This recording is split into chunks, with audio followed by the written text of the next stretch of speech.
Hello again, welcome back inside the Tier 4 studio here in Boston, Massachusetts for 24/7 Sports. I am Mike Casaza, and I am furious. Don't get me wrong, I am lucky to be in this position, covering the Sweet 16, talking to you on the eve of a mega basketball game. But I still am furious. I've been in Boston for 27 hours now, and I'm not entirely sure why. Except that I trusted meteorologists, and I may never again. Let me take you behind the curtain for a minute, if you don't mind. West Virginia played its first two NCAA tournament games out in San Diego, California. I booked a round-trip airfare from Pittsburgh to San Diego and back. I was confident the Mountaineers would at least win their first game and necessitate my presence in San Diego for the entire event out there. I was also covering Auburn for the website, and I thought no matter how bad my luck is, there's no way the two teams I'm out there to cover would lose the first round game.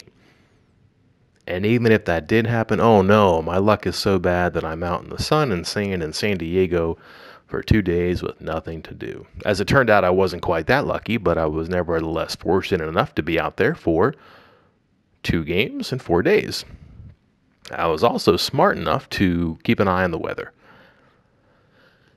And there seemed to be a storm coming in the direction of Boston. I'd like to tell you that I was smart enough to have planned this in advance. It's not the truth, but these are the circumstances. My return flight from San Diego to Pittsburgh had a layover in Boston. As I became aware of the weather, I started to think, Mike, why don't you just skip the flight from Boston to Pittsburgh and stay in Boston if the weather looks really bad? Got the green light from the bosses and kept an eye on the weather. The Marshall, West Virginia game was not, let's say, interesting. In the second half, I spent much of my time looking into the weather and the airfare. I am being honest with you when I tell you there was a 0% chance of precipitation. I have the screenshot to prove it.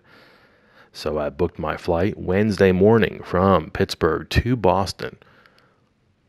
When I landed Monday night in Pittsburgh on my connection through Boston from San Diego, I had a message from the airline encouraging me to cancel and either get a refund or reschedule my flight from Pittsburgh to Boston. Reason being, here comes the weather. Something happened in 24 hours. And I don't know what it is because I'm looking out my window here. It is 10:17 at night on Wednesday. There is no snow. There are no clouds in the sky. I see planes taking off and landing in the distance at Logan. And like I said, I'm absolutely furious. But I'm here. And I'm here to discuss the Sweet 16 game between West Virginia and Villanova. This is the East region, which is as good as it gets right now for the remainder of the tournament. A number 1, a number 2, a number 3, and a number 5. Villanova, Purdue, Texas Tech, and West Virginia. One of these teams will go to the Final Four, and one of the final contestants will be determined in the 7/27 game on Friday, live on TBS. West Virginia against Villanova, the first time these two teams have played since December of 2011, and I have 3 pointers for you to keep an eye on before and during the game. Point number 1, very simply, has to do with Villanova's offense and a word of advice.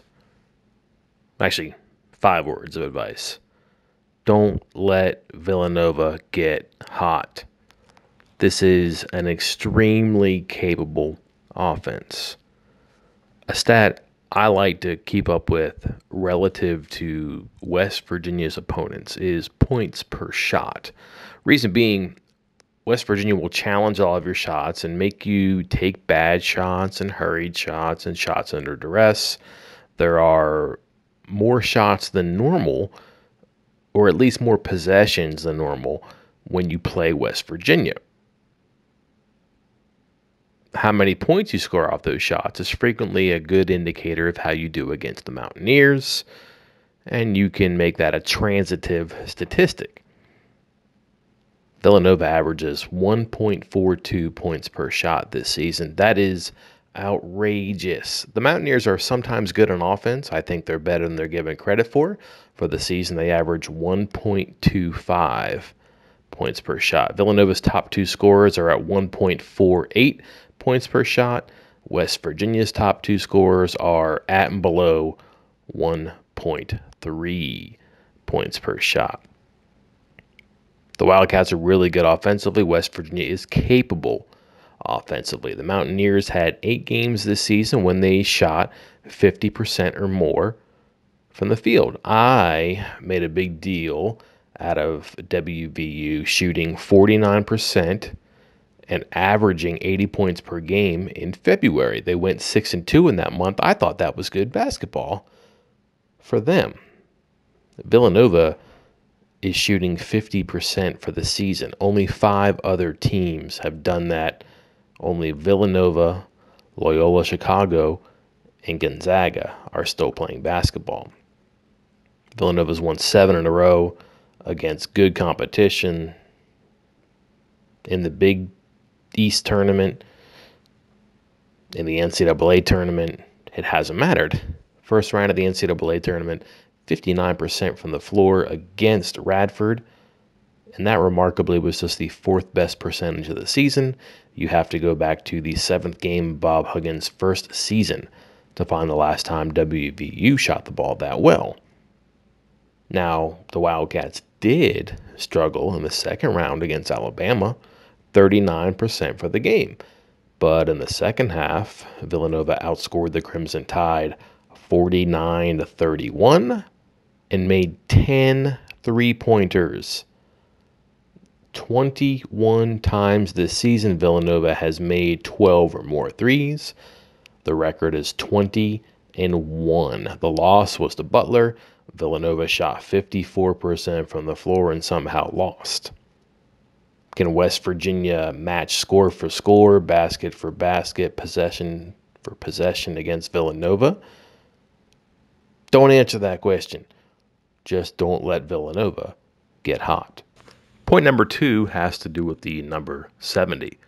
Villanova is, I would say, sneaky good on defense. The Wildcats will press you. They'll trap you. It's not a full court defense, but you'll see, I don't know, 3/4 court. A little bit of a 1-2-2 that won't be entirely unlike what West Virginia did Sunday against Marshall.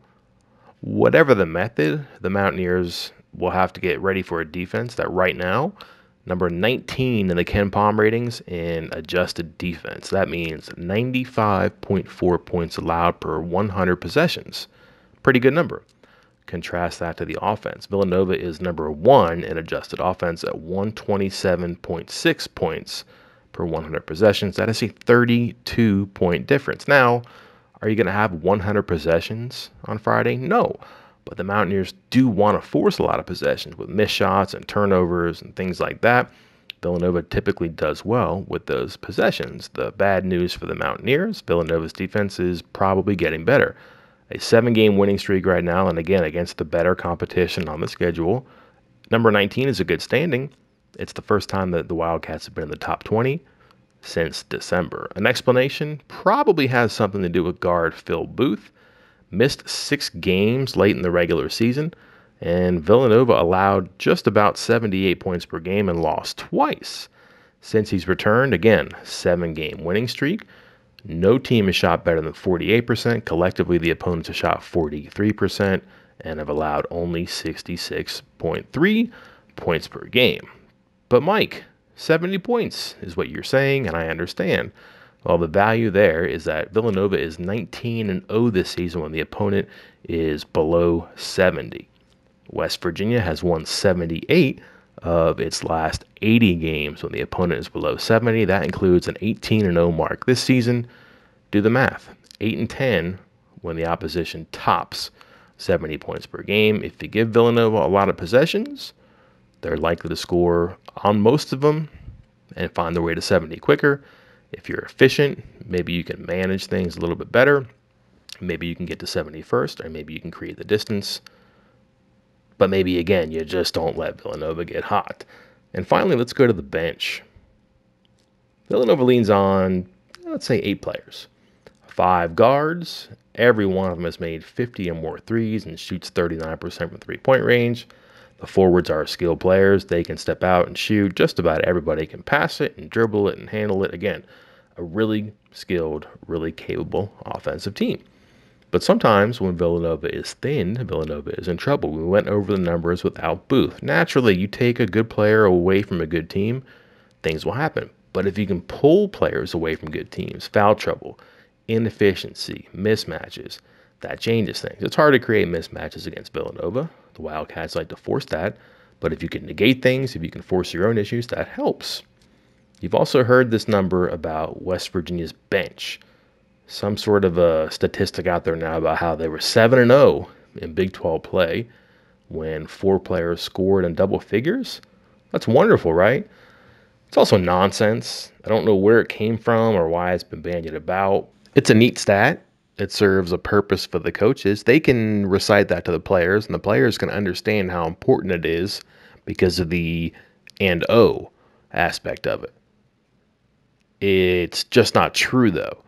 The Mountaineers were 12-2 in Big 12 play when they had 4 or more players with double digits. They actually had 5-4 in losses against TCU and Texas. Getting points from 4 or more players wasn't often or even frequently WVU's problem this season. The problem was at times getting points from the front and the back of the roster. And what I mean by that is using the bench as an advantage, as the Mountaineers were prone to do in the previous 3 seasons. West Virginia this season 5-2 since the start of Big 12 play, when 2 bench players get 10 or more points and contribute to 4 or more players getting 10 or more points. The wins, Oklahoma State and Kansas State at the start of Big 12 play, but lately TCU at home, Baylor on the road, and then Murray State in the NCAA tournament. That's a good sign for the Mountaineers. So it happens. And again, the Mountaineers are sometimes pretty good offensively.